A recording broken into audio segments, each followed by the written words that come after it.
This is the All One Nurse podcast, where we are bridging the gap between the stethoscope and the soul and getting back to the human side of healthcare.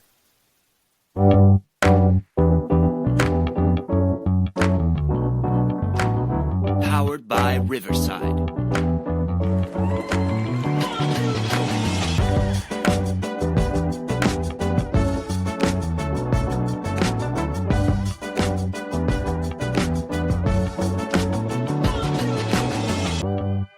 Welcome back to the All One Nurse podcast, where I'm your host, Nurse Chanel, and I have Dr. Brian Bougard, who works in one of the highest paid nursing careers out there, known as CRNA, and that is a Certified Registered Nurse Anesthetist.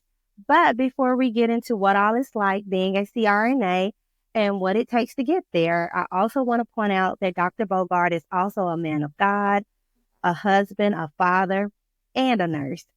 I've personally gotten the pleasure of working with Dr. Bougard in the CVICU many years ago, and I can just remember him being a man of good character. So welcome, Dr. Bougard.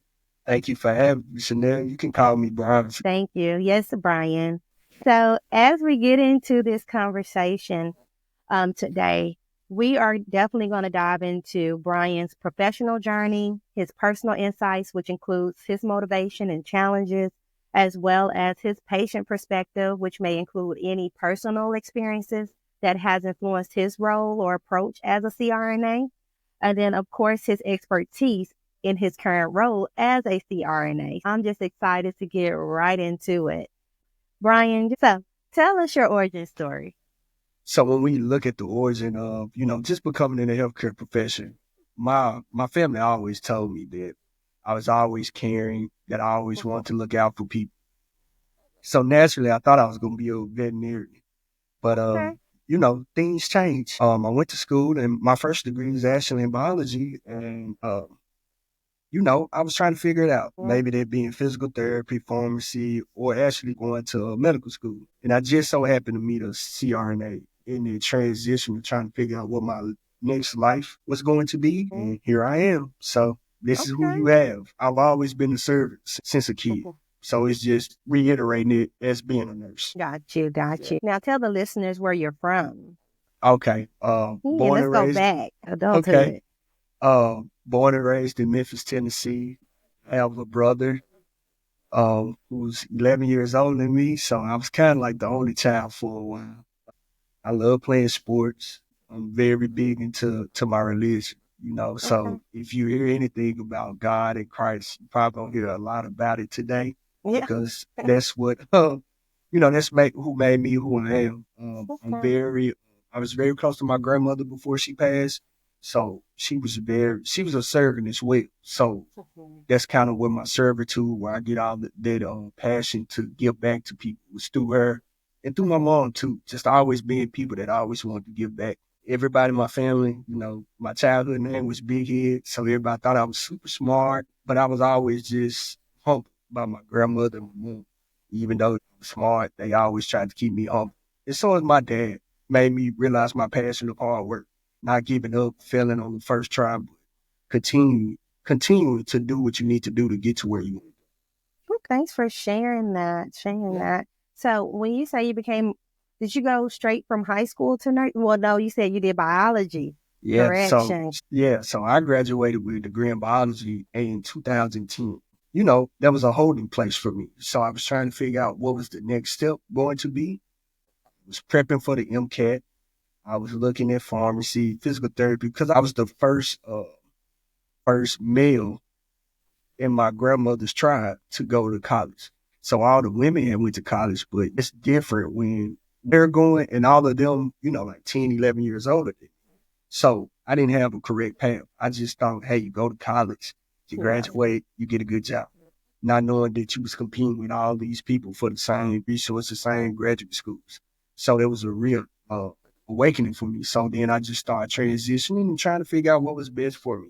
Awesome. And then, so you knew that you wanted to do CRNA as you went into the nursing route. So yes, that was my goal. I said, if I was going to do nursing, then I knew I was going to CRNA because that's what I saw.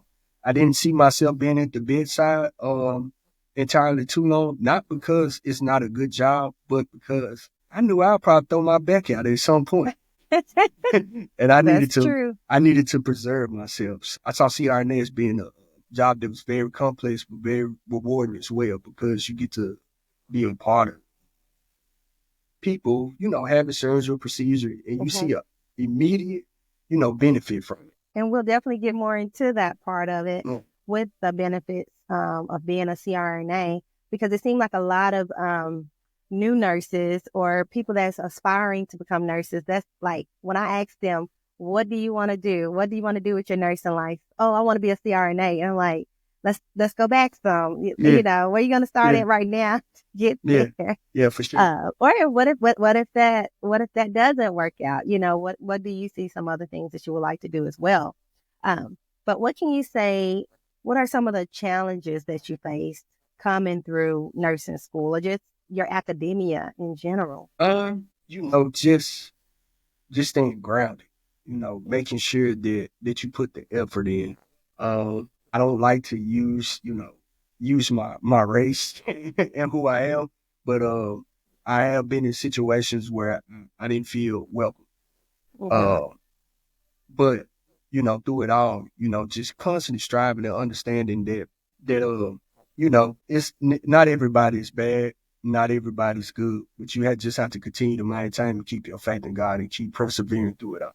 Yes, yes. And I was just and with me, I was just telling a young lady, I was giving her some encouragement about she's going into the LPN program, and she's a mom. And I said, keep the end in mind, because you will have a lot of challenges around you. For one, being a mom, Yes. a single mom, if you're not, married for the most part, as well as just in that program, you may not have many people that look like you. I think now we see definitely more women, even women of color, background, or whatever, but then you still may not see as many men in certain areas. Yes. For me, when I graduated with my BSN in nursing, we only had one Black male in the class. But we also only had about maybe one or two white males. So there wasn't that many men coming through nursing either. Yeah. So that's my story too. I was the only, actually, I'll give you even double it. I graduated from Baptist College of Health Science. So now it's Baptist University.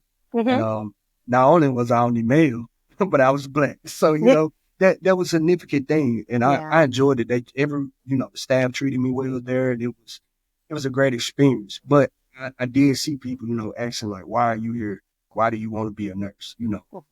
Like, why do you belong here? So I got a lot of that feedback or that, turmoil. I ain't gonna say it's turmoil, but it was, you had to fight. Like a pushback. Yeah, like a pushback. Yeah. Like, we got to get rid of that stigma of like males not working in a nursing role, because patients, they have no respect of persons. We're going to take care of the young, the old, male, female. And I think that we honestly have to, I think men respond to other men. So how awesome is it for a man to see another man walk into the room and help care for them, and not just from a physician role per se. Right. Because that physician may be in there for a couple of minutes and then gone, versus this male nurse is with that male patient for 12 hours. Right. And can really connect with him about his condition. So I think that is awesome. And we have to get out of that stigma and actually welcome more men into the nursing field. Yes, I agree. Thank you. Now, what motivates you? And I know you're very spiritual as a Christian, but what can you say? What motivates you to get up in the morning, or what all motivates you to get up? So what motivates me to get up in the morning? Man, first of all, it's just, man, you said it, I'm a vessel. And God uses me to take care of his people. I know what my plan is in my head, but every day God gives me a new challenge to try to help his people out. What else?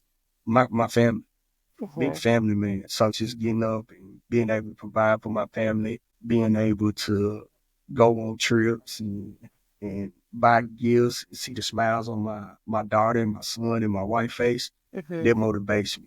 It motivates me that a young Black male of Memphis, we live in a city with faced with a lot of challenges for young men. Man, they get to see somebody look like them and say, hey, you know what? I don't have to, become part of the street or, have to deal with these things, but I can really aspire to be whatever I want to. And that's really one of the biggest things that motivates. That is awesome because when we hear Memphis, and, I'm from Arkansas, so my grandfather, even when I go to visit my hometown, my grandfather is just like, you better head home, and I'm like, Grandpa, I'm not going to get killed on the bridge. But we know that crime is kind of the first thing that comes to a lot of people's minds when it comes to Memphis, Tennessee. But Memphis still has some good things going on in Memphis. Yes. And we are the evidence as well as others. And so thank you for sharing that as well. Do you have any plans or goals or is there anything that you're doing specifically to reach out to young Black men? I'm a member of Alpha Phi Alpha Fraternity Incorporated. I put that out there. I do a lot of community service with them, but I do a lot of community service by myself. I'm going to my wife's school. She's a teacher, and I usually, just anybody. It doesn't have to be a woman. It doesn't have to be a young male. Just anybody that wants to seek knowledge and understand it. And I try to give back to them by providing them different things from like teaching them about credit, because that's a thing that we don't understand sometimes as young people. And just about life goals, what do you want to be? What do you see yourself doing? Are you college material? Can you go to a trade school? Just different things that I don't believe I had growing up as a young man or as a young person in general, providing them with them steps to get them to where they need to be. Yeah. That's priceless when you honestly take the time and go to that school just to connect with whoever's willing to listen. Yes. And a lot of times I feel like young adults, they need to know that they are loved and that somebody truly cares about them. Right. Because I believe, and you can give me your take on this, but it seems that young people are facing just as hard of a challenge as adults. And a lot of their challenges are stemming from adults who are not adulting well. And the kids and the children are falling in the balance of it. And so I think that's just awesome because a lot of times kids come to school for security, for meals. And so I think that's just awesome for you to even take the time on your time off to even just go up there to say, hey, I want to connect with someone today, because that one conversation may be what they need to tell them, oh, I can do something different, or I don't have to choose my environment. I can choose better. I don't have to be my environment. I can be better. That's awesome. So let's talk a little bit about patient perspective. You kind of gave us your professional journey, which, going back, you didn't tell us where you got your degrees from. Where did you say you got your BSN from? Baptist? Yes. Baptist College, which is now Baptist University. Where did you get your CRNA from? I graduated from Union University and received my doctorate of nursing anesthesia. Awesome. I got my master's from Union. Okay, cool. Yes. I said they're a little expensive because they're a private Christian school. I said, but man, they're going to pray with you. They are. They're going to pray you through. They are, for sure. And I did. I love the program. I was like the only person who met with the educator because my master's is in nursing education. And I was just there by chance with another nurse who wanted to learn about their nurse practitioner program. And the educator told me to go home, speak to my husband, pray about it. And I think she won me over from there. That's cool. And so, and it went from there. And here we are. Here we are. Yeah, thank you. Now, for your patient perspective, have you been put in a position to where you've been a patient or you've had a family member be a patient that has, based off of your interaction with healthcare from that side of healthcare, how has it influenced your approach as a nurse, as a CRNA? Being patient. A lot of times patients feel really rushed because we look at it as we're doing something in a timely fashion. We set on these timetables, and a patient may not truly understand what's going on. One thing I can recall was my grandmother needed carotid surgery done, and the doctor came in and was saying, hey, these things are happening or whatever, and walked out. And I was like, I I was like, Grandma, do you understand what they're trying to do? She was like, no, not really. So being able to explain to her what was going on, she was like, I don't want that at all. And I think we have to take time to listen to our patients, but at the same time allow our patients to be comfortable with who we are and what we're doing for them. That's good. That's good. Thank you. Yeah. That's good. I like that. You said be patient. Yeah, So be we have to patient. learn how to be patient Yeah, on both sides. that's right. And one of my things that I tell new nurses or just nurses in general in my role as an educator is when you cross that door, that patient's door, it's like crossing a threshold that regardless of 1,000 things that's going on or needed outside of that patient's room, you're in that room with that patient. Right. And let that patient know you are there. Only if you're there for 2 minutes. Let them feel that those 2 minutes felt like 30 minutes. That's and it. that they are the only ones that mattered at that time. I And that agree. goes with just being patient. Okay, so let's get right into the CRNA. Let's just Okay. get right into the role itself. Tell me more about that. Like, how is it? What does that role entail for you? Man, that role, I really, when I say this, I mean this wholeheartedly. I'm in a position to actually take on the role of God for a short time. And I mean True. it in all sincerity. When you go to sleep at night, you're not aware of what's going on. You sleep, you don't control your breathing, you don't control your heartbeat, you don't control your blood pressure, you don't control any of those things. Yeah. So now you giving me the opportunity to take on your role just for a little bit to take care of these people, to get through a surgery or procedure or any anything that requires anesthesia. So man, it's beautiful. I really explain it from that aspect. I tell patients this all the time, and they laugh at me when I say this, but then when they understand it, they be like, "Oh, okay, I see what you're doing." Before I put a patient to sleep anytime, I always tell them, "Thank you for letting me take care of you." And they was like, "Huh?" Yeah. And I'm like, "Well, you know, when we get on the plane, we look at the pilot, and you want to know that your pilot's gonna get you from point A to point Yeah, B." that's Well, true. in this standpoint, I'm the pilot, so I want you to have all certainty that this pilot is gonna get you from point A to point B. So, you know, just to answer your first question, that's how I look at my role. If you want to go more in depth, okay, you know. I think you done took it there. Yeah, You yeah, mentioned God. I don't think nothing bigger than God. So, yeah, that's a good way of looking at it. I yeah, said that's just one. I can't focus that long to even be playing with nobody's sleep and then yeah, I've been to forgot. Then wait, it's just too yeah, much pressure. But I think that is awesome for those of you who do it. Okay. yeah. So I appreciate you because certain procedures and surgeries won't get done without your role, and given the fact that you're needed and so many CRNAs are needed throughout just this area of being in Memphis. It's like it's definitely a demand for CRNAs. Yes. So I thank you for being in the role that you're in and doing all that hard schoolwork. I'm just proud of you. I'm Thank just you. I saying, appreciate it. just proud of you. And so with that, do you feel like you have more autonomy in your role as a CRNA working I know you work in a hospital setting. Right. So Go ahead. yeah. So where I'm working at now is medical directed. So we work under supervision of what anesthesiologists. But depending on your relationship, you have fair range to, do what you need to do to make sure that the patient is safe. And it's just a balance of a relationship. So I make sure that my anesthesiologist is comfortable, with what I'm doing, and we just kind of talk back and forth. I like to tell my patients when we both come into a room with the anesthesiologist that's the coach and I'm the point guard.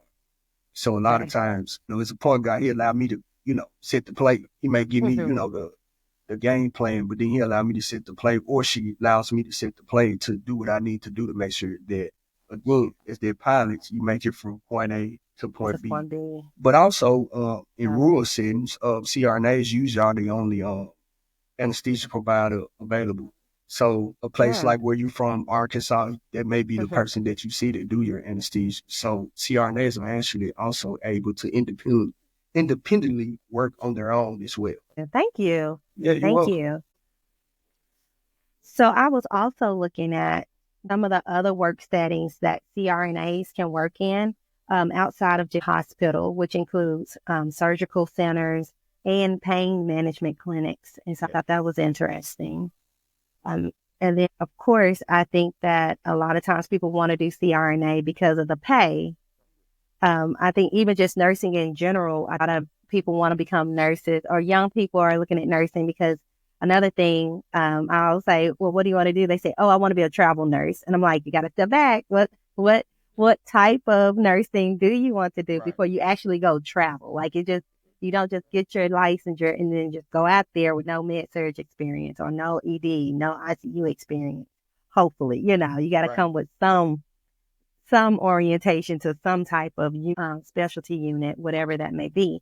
But salary, have that CRNAs are the highest paid nurses with an average salary of around $214,000 annually. And it's like an overall average in the United States. And so I thought that was awesome. I'm like, yeah, the money sounds good. But again, I feel like you should be compassionate about it because you actually have somebody's life in your hands when it comes to those medications. So they're putting people under as you have to do your job well, in a sense. But of course, in healthcare, or just say any job, as a Christian myself, everything that we do, we should do with excellence. Right. I should give 100%. As a person, if you're doing it just personally for the money, you'll get burnt out because a lot of people think of when they look at nursing anesthetists, a lot of people look at the money when they look at, oh, I got all this autonomy. Independent on what setting you are in, you may not get the autonomy you want to, or you may work a lot, but then don't get the time off to enjoy life. I'm serving, like I told you from the beginning. So you gotta have a sense of serving attitude to really take care of a person. And I believe you get to the standpoint of where you're regretting it, and you wake up in the morning like, I gotta go to work. You probably need to find something else, because any position where you're taking care of a human, whether that's as a pharmacist, as a physical therapist, nurse, physician, you got to think about the overall thing in the beginning. That's the person. Yeah, yeah, yeah. That's good. I always tell healthcare providers that I work with that at the end of the day, we get to go home. Yes. At the end of that shift, we get to go home. Those patients get to stay right there most of the time. Yes. And then by God's grace, they get to leave, period, alive. It's like you said, we have to think about the humans that we are caring for, which are the reasons why we're in the roles that we're in now. Yes. As a CRNA, as a registered nurse, as a nurse educator, like humans or people are the reason why we are even in this role, or why the nursing profession is even needed. Right. And so with CRNA, because I know a lot of people are very interested in it, I just kind of wrote down some educational requirements because people need to know, if you're interested in becoming a CRNA, that you do have to have a bachelor's degree in nursing. Yes.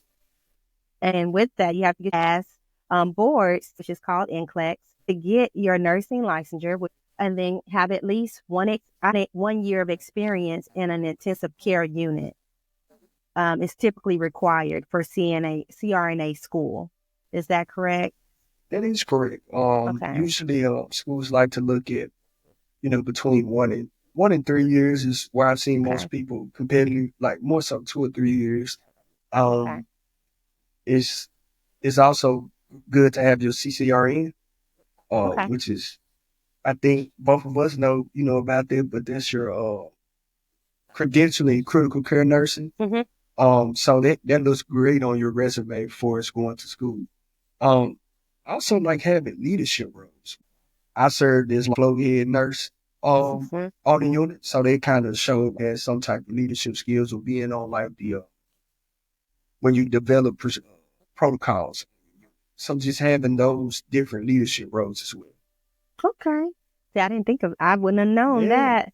That's awesome. And then as you get into um the CNR, the CRNA program, it's actually a doctoral degree because a Right. lot of time I think we just think CRNA, but it's actually a DNP or a Doctor of Nurse Anesthesia Practice Right. program.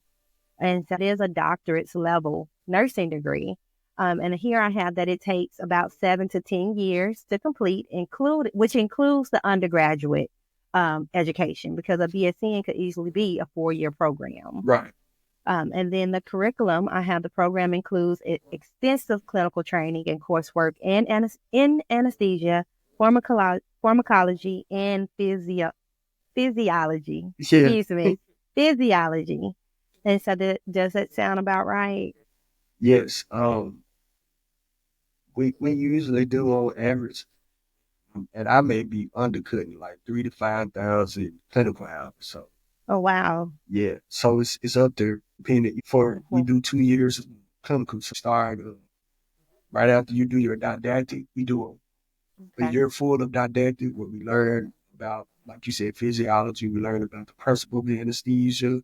Um, some of your doctoral classes are kind of scattered abroad. So not only are you going to clinicals and not really living life, I say for them 3 years I was at school, I vaguely saw my kids, vaguely saw my wife, and really Got didn't see you. any of my friends. I mean, I'm just gonna Okay. be totally honest with you. But I wouldn't trade it for the world. Um, it's extensive, like I said, because you're balancing that fine line between getting a didactic, getting Mhm. your clinical skills, but then you still gotta come home and think about it. I gotta write paper. I gotta do this Yeah. paper and then study for this test. My teacher equated to as this: it's the longest marathon you ever read while running hurt. So, So, so you running, you jump a hurdle, start running again. Then next thing you yeah. know, you think you got smooth sailing, you find another hurdle and you jump over. So it's like constant. You're just making sure you do this after this after this. So you think about that, and I'm dealing with different personalities. So as a student, unfortunately, you're the lowest person on the totem pole. So not only are you Mm, dealing with, trying to interact with the CRNAs, that, maybe you're a preceptor, but then, maybe you're dealing with an anesthesiologist on top of the CRNA. So it's like all these complexities of, answering to people, you gotta be different. I tell people that all the time. You gotta sometimes swallow your ego at the time and just know, hey, you there to learn. And if you don't like something they do, then apply it. And I do that too. Um, I'm very, very self-aware of how my students are around me. So I tell them all the time, I'm not gonna yell at you. I'm not gonna belittle you. Only thing I want to know is if you do something, why are you doing it? Do you have a yeah. reason for it? Because I didn't like being in places where people yelled at you or they belittled you Hmm. and all that. So I, just to be comfortable so that you can be the provider that you need to be. Right. Right. That's awesome. And I love that because even, they say nurses eat their young. Uh-huh. And I say, yes, not true all the time because you're an example of you're the proof. You're sitting here saying that you don't like to yell at them. Your students. When I had clinical students, I didn't yell at them, but I did set an expectation for them that, hey, I expect you to get all the patient information written down, look it up. If you don't know it, come talk to me so that we can have a conversation Right. about it. And because eventually I see you working alongside me, you're not beneath me. I And say, even those who work up under me, uh-huh. they are not beneath me. We are all a team, you know? So then I always tell my students this. When you with me, I want to have you prepared to be great at what you do. Because Hmm. I don't know what emergency I be in, whatever city I'm in. If I look up, I don't want to Yeah. look up and say, oh, it's you. I want to be able to Yes. say, oh, okay, they're going to take care of me. I know they get Yes. it. Yeah, Yes. yeah. Okay. There you go. Okay.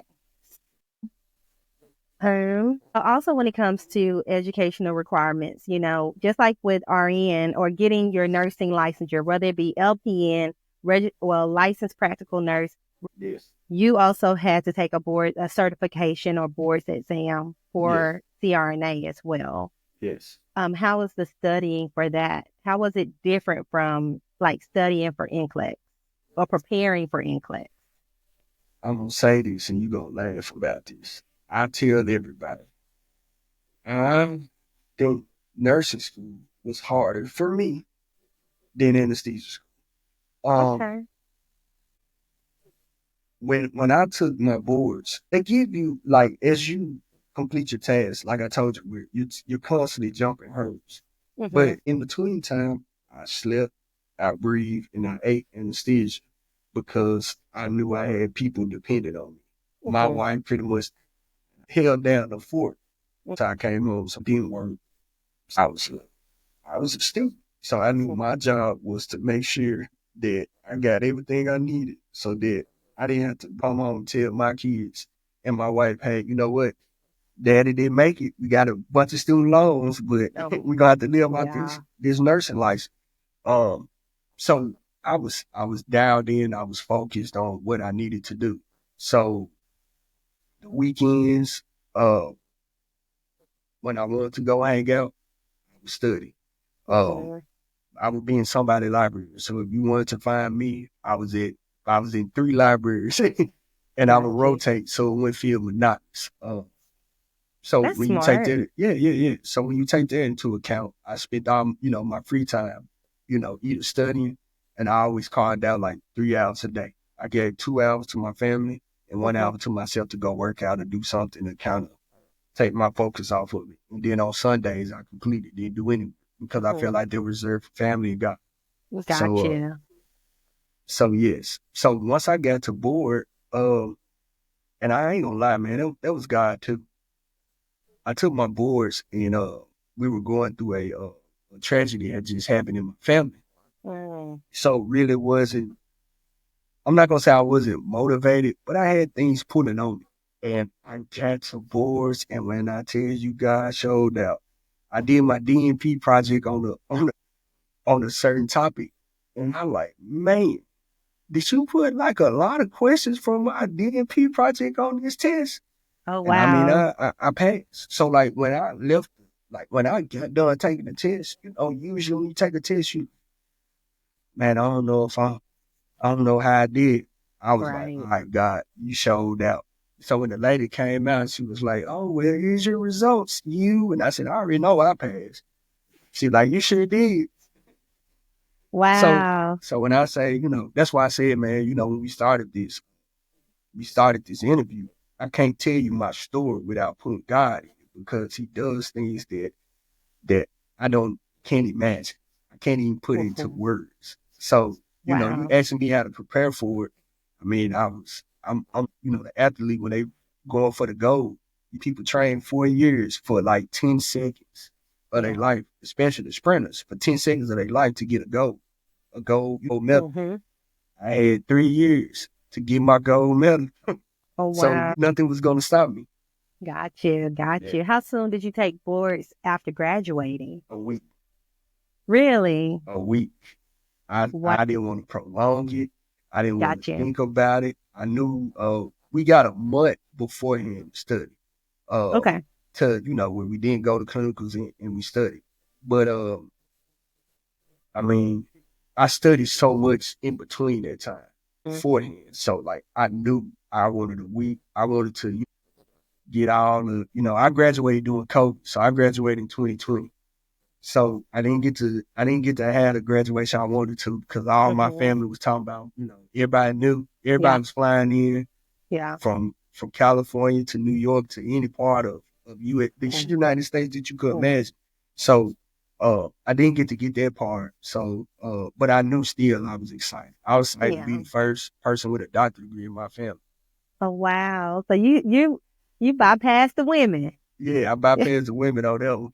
So to just be able to have the first doctorate in the family. So I was excited to let that wear off a little bit. And then, like I said, we was going through a tragedy at the time Mm-hmm. too. and I didn't want to prolong on it. So I was like, man, let's just do it. Got you. Here we are. Yes, I'm so Yeah. proud of you. Appreciate it. I just want you to know that I am so proud of you. So in preparing for the for boards for CRNA, what type of study material do y'all use? Like for NCLEX, there's Hearst, there's UWorld, there's Kaplan, all that good stuff. Like, what are some names of some study material, or does it really do it work that way? That's different. I know. Different schools use different things. I use my textbooks, reading them, and then we had a program called Apex that we were able to use to study for boards. Some places use review called Storm Reviews. It's like different programs or different institutions use different things to kind of prepare. It's a lot of material out there to prepare. It's just what is unique to you, or what do you feel prepares you the best for your or your thinking, I guess, if that makes sense. Right. Yeah. To make you more effective in passing that type of test, standardized test. And also, when you go back to your school, choosing union, were there some things that you looked at when it came to choosing a program, a CRNA program? Yeah. Man, it's crazy you talk about you. In 2015, I went and visited the campus just to get a feel of, what to expect. Went in, I talked to the teachers, and man, showed me so much love. Dr. Foster, Dr. Wright, Dr. LaFave. I'm just going to throw y'all name out there because y'all was really instrumental to me becoming who I am. And even though it's like 100 people on the preview day, they made me feel special. They made me feel like I was the only person. So, true story is I didn't get into anesthesia school the first time I applied. I literally did not get in. I sent the email, and this for anybody who ever get a failure, it's okay because no sometimes means next opportunity. So I sent them an email directly, said, hey, how do I make myself more competitive to get in your program? They said, hey, retake some courses, and then reapply. So I reapplied, and I got waitlisted. Oh, wow. Yeah, I got waitlisted. So like, okay. I'm not gonna say I didn't think I was gonna get in school, but I was like, oh, well, let me start figuring my next plan, God, because parent ain't gonna let me in. Well, I'll tell you how God works. He ended up finding out that I got in school and my wife was pregnant on the same day. Wow. Yeah. So it was crazy. Just being in union and with those professors. They was always there. I used to call Dr. Wright mom because she used to look out for me. Sometimes if a clinical thing came up, they were like, oh, Brian's not doing this, this, and this. She would go back, check the records, and look at my performance against my classmate performance and be like, well, he's doing the same thing as they are. Taking up for me, making sure that I could continue to transition, make sure that I was being taken care of. So, like you said, paying it extra money to be a union, I knew I was protected. He was protected by God first, but then I knew my teachers, they felt the way about God too, and they protected me. It's some programs that, that I've heard where the students don't feel protected. I felt protected every step of the way. I give union these kudos for, my time there, for, how they protected me and made sure I made it through. Yes, that's awesome. And it's a genuine, to me, I feel like it's a genuine connection. Like there's still professors now that I keep in contact with on social media. And thank you. And also with choosing a school, did you look at any other programs? I looked at Arkansas State. I looked at University of Tennessee Health Science, which is here in Memphis.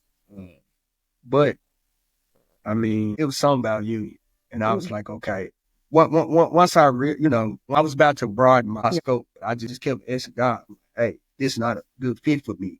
Tell me this time, because I was getting used to it. When you told no, just stop. That was how I felt. Wow. Well, I got told no. Well, ain't no way I can get in this time. And it was my first time really stepping out on faith and being like, all right, no, like I told you, me next opportunity. So you Yeah. got told, no, try it again. Yeah. And it was just like the fit that God had for me, because not only, going to school there, but I met some people that, that I still talk to today, call my brothers and sisters. So, Oh, wow. it's just that aspect as well. Okay, awesome. Thank you. Thank you. So, as we wrap up this episode, what is some things that you want the listeners to take away from this episode of All Things One I, Nurse? yeah, man, for me, no matter your religious belief, always speak speak how you feel to yourself first. You gotta motivate yourself first. So, if you're saying, hey, I'm going to school and going to school for CRNA or nurse education, I want you to be able to say every day when you wake up in the morning, I want to be the best at what I do. Mhm.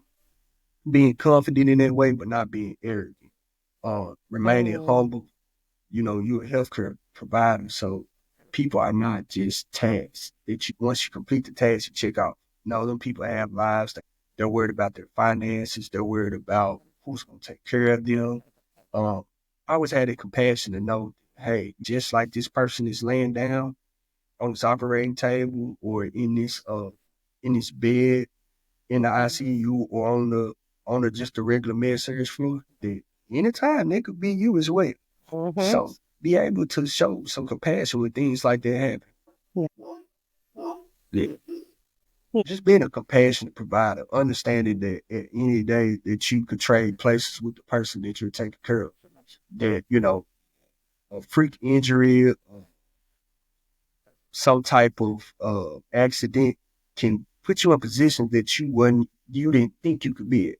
Just at the drop of, just at a second, at a minute, just at any time.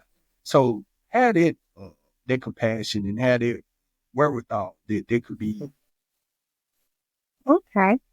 Now, what would you say to any young men especially young Black men that may be listening to this episode? Sky's the limit. Be able to understand that despite what you see every day, despite what the media depicts you as, despite what people are telling you, that you're a winner. If you're able to say, it's a song, I'm gonna go back to the secular side, but it say win, win, win, win. You know what I'm saying? So you have to be able to motivate yourself. You have to be able to speak within yourself to say that every day I wake up that I'm gonna win.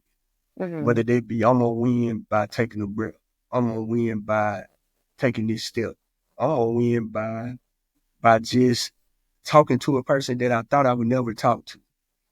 You gotta be able to add that ability to win and understand that the negativity that we see in the word doesn't define you. You define what you feel about yourself. That's good. Yeah. That's good. Thank you. Thank you so much. So, how can listeners connect with you? I am on social media. It's my first and last name. Definitely just reach out to me if you have any concerns about being a CRNA or just in general.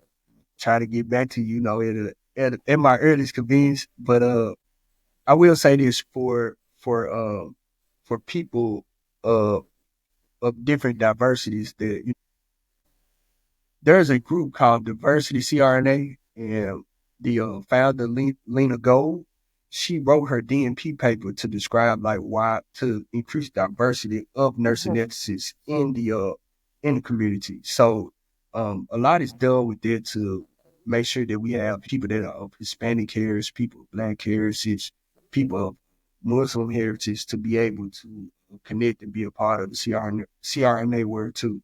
So if you can't connect to me, Diversity CRNA does different events throughout the United States to allow you to get that culture type experience from being a CRNA. Okay, awesome. Well, thank you so much Thank for you. even being here today. Yeah, thank you.